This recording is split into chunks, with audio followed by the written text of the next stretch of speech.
Bismillahirrahmanirrahim. Assalamualaikum warahmatullahi wabarakatuh. Okay guys, all Muslims in all over the world. Right now we are going to discuss about khutbah Jumat. Oke, ini ada kitab berjudul At-Takriratus Sadidah fil Masail Mufidah. Oke, jadi kitab ini di antara isinya adalah membahas tentang rukun khutbah. Baik, kita mulai saja. Kita buka kitabnya, kita akan bahas tentang rukun khutbah. Nah, inilah dia. Tafadhol, akan dijelaskan oleh Al-Ustaz Al-Mukarram Malik Al-Lomboki. Masyaallah. Tafadhol Ustaz, dijelaskan. Bismillahirrahmanirrahim. Qala al-musannif rahimahullahu ta'ala wa nafa'ana bi'ulumihi fid dharain amin. Amin. Arkanu khutbatayil jum'ati wa syartuhuma. Ini ada rukun-rukun dua khutbah Jumat dan syarat-syarat kedua khutbah Jumat tersebut. Arkanul khutbatain khamsatun. Rukun-rukun dua khutbah itu ada 5. Jadi dua khutbah ini rukunnya ada 5. Ya, oke. Dua khutbah ini sekaligus rukunnya cuman ada 5. Bukan dia masing-masing 5, bukan. Dua khutbah ini sekaligus rukunnya cuman 5. Pertama, hamdulillahi fihima, yakni memuji Allah di kedua khutbah tersebut. Memuji Allah itu baik di khutbah pertama atau di khutbah kedua itu hukumnya wajib karena dia adalah rukun. Masyaallah. Fala budda min lafzil hamdi, maka tidak boleh dia itu sunyi dari lafaz alhamdu. Dia harus memakai lafaz alhamdu. Au mastuqqa minhu, atau lafaz yang bisa diambil yang senada dengan kata alhamdu. Wala yakfi syukru lillahi ta'ala, tidak cukup kita dengan menggantinya dengan lafaz asyukru lillah. Kalau ada orang memulai khutbahnya dengan kata asyukru lillah wassalatu wassalam, maka ini batal, tidak sah khutbahnya. Mesti harus ada lafaz hamdan lillah atau nahmaduhu atau ahmadu lillah dan seterusnya. Yang penting ada kata hamdun, ada kata pujian dengan kata hamdun.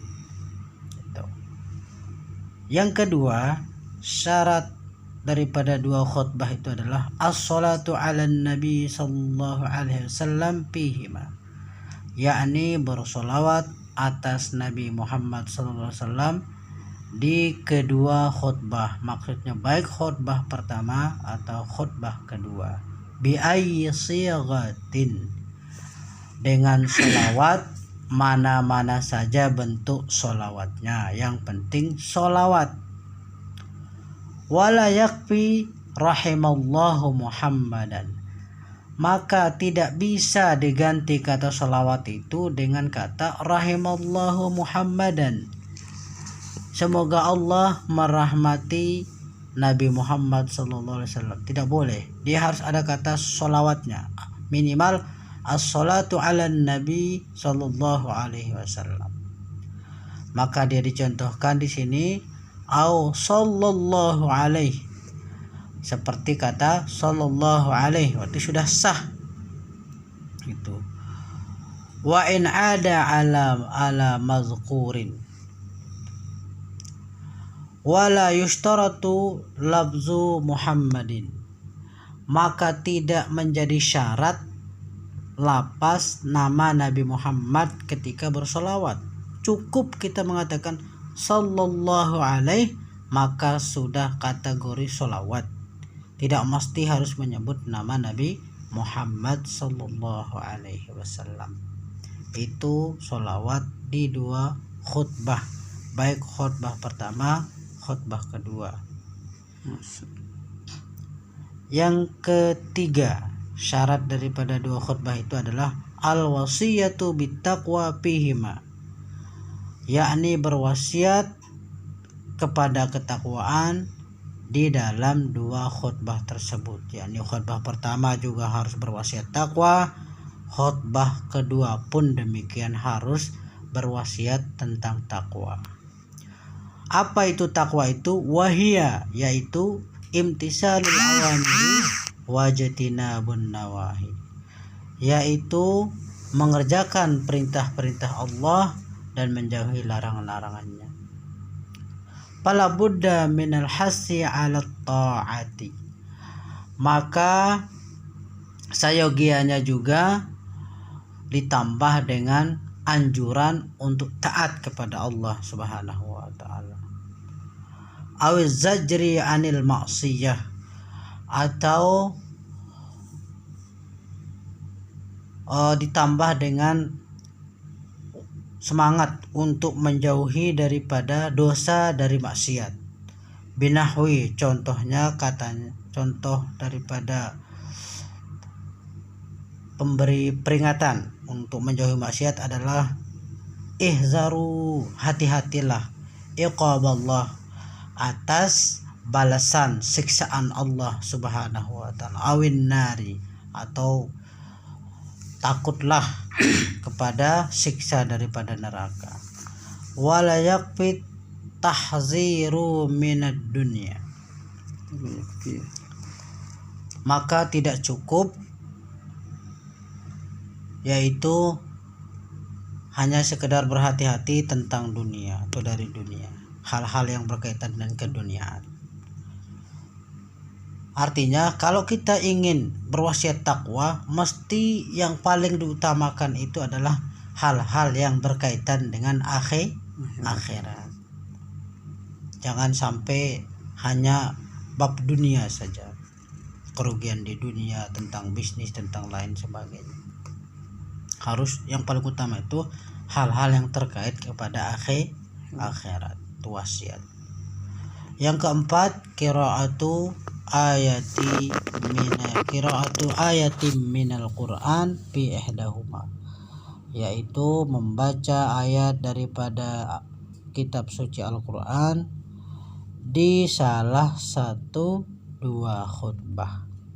Maksudnya adalah kalau tentang membaca suatu ayat dalam dua khutbah ini, boleh kita baca di salah satu khutbah pertama kah kita baca, atau hanya di khutbah kedua boleh. Ketika khutbah pertama kita nggak baca Quran, maka nanti kita cukupkan hanya di khutbah kedua. Atau kita balik, di khutbah pertama kita sudah baca ayat, maka di khutbah kedua nggak perlu lagi membaca ayat Al-Quran. Wal afdalu, maka yang paling bagus adalah cara membaca ayat itu antakuna fil khutbatil ula, yaitu dibaca di khutbah pertama, lita'adalal khutbatani, untuk menyeimbangkan dua khutbah itu. Wa syartul ayat, syarat ayat yang dibaca antakuna mubhimatan, yakni ayat itu harus bisa dipahami, wa kamilatan, dan dia sempurna. Ini inda Ibni Hajar, menurut Imam Ibnu Hajar. Wa inda Romli, sedangkan beda pendapatnya Imam Romli. Beliau mengatakan yakfi walau ba'du ayatin, sah sudah membaca ayat itu walaupun ayat itu setengah dari ayat itu sendiri, tidak sempurna pun gak apa-apa, kata Imam Romli.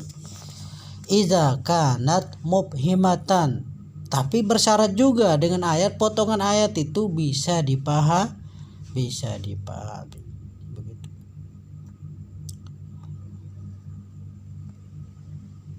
Wallahu a'lam. Yang kelima, astagfirullah.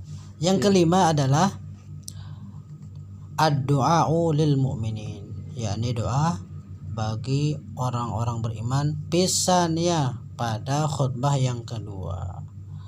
Wa syartuhu, syaratnya adalah ayyakuna ukhrawiyan.